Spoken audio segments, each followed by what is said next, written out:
Hi, I'm Laura Hine. I'm a candidate for Pinellas County School Board District 1, and this afternoon I'm really happy to be talking with Miss Tanya Flippen. She is my son Garrett's kindergarten teacher. Hi, I am Tanya Flippen. I am a kindergarten teacher at North Shore Elementary. Wonderful. How long have you been teaching? So I have been teaching for 15 years now. And what brought you into the teaching profession? I watched my mom teach for 44 years, and she is probably the person that I look up to the most. And I saw how much joy it brought her and how much she really loved going to work. I imagine there are days that you love going to work and maybe some days that you don't. What are the things that you love about being a teacher, and what are some of the challenges? Well, what I love about being a teacher is being with the kids all day, because watching the growth and development and watching all of their aha moments and be faced with challenges and being able to facilitate working through those challenges so that they hit a mastery that's at their level. So I would think watching the growth with the kids is probably the one thing that I love the most about going to work. Yeah. And especially when you've seen kids move all the way. Now I have students that are in college, graduated from college, and just seeing like the wonderful humans that they have developed into. So That's fantastic. So one of my core beliefs and passions with being involved in education as I've become so is that thriving teachers equal thriving classrooms. I know you've talked before about loving to go outside and wanting to be able to have more flexibility and ability to, this is a great lesson that could be outside right now and we could go here, and it's a little more flexibility in your space, and maybe even in the day, I'm going to spend a little more time on this, a little less time on this. It seems like they're here in the different areas, and having that kind of autonomy and voice to know where your students are, know what the standards are at the end of the day, and trust you to be able to help them achieve those standards. we're fortunate enough to live in Florida, so we do have really nice weather. And I think the kids need the opportunities to be outside. I don't feel like they need to be enclosed all of the time. You can actually go outside and sit in a garden and learn all about science, math. You can read, you can connect it to writing. And so I think using the outdoors and the environment around us definitely is the way to like supplement curriculum. It doesn't have to be in a classroom at a table with a piece of paper and a pencil. As I said, I believe in exposure. And so I think bringing the outdoors in or us going out is the best practice. Yeah.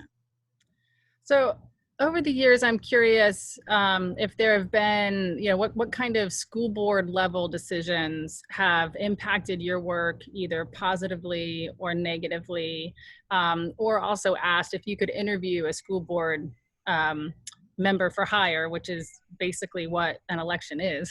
Right. What kind of questions would you ask, or what kind of attributes would you be looking for?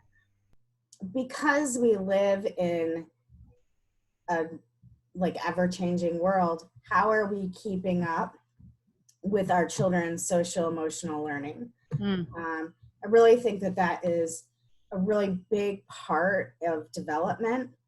And sometimes I feel like it's 5 minutes on how to be a friend, but I think that the kids need more because they need more social skills.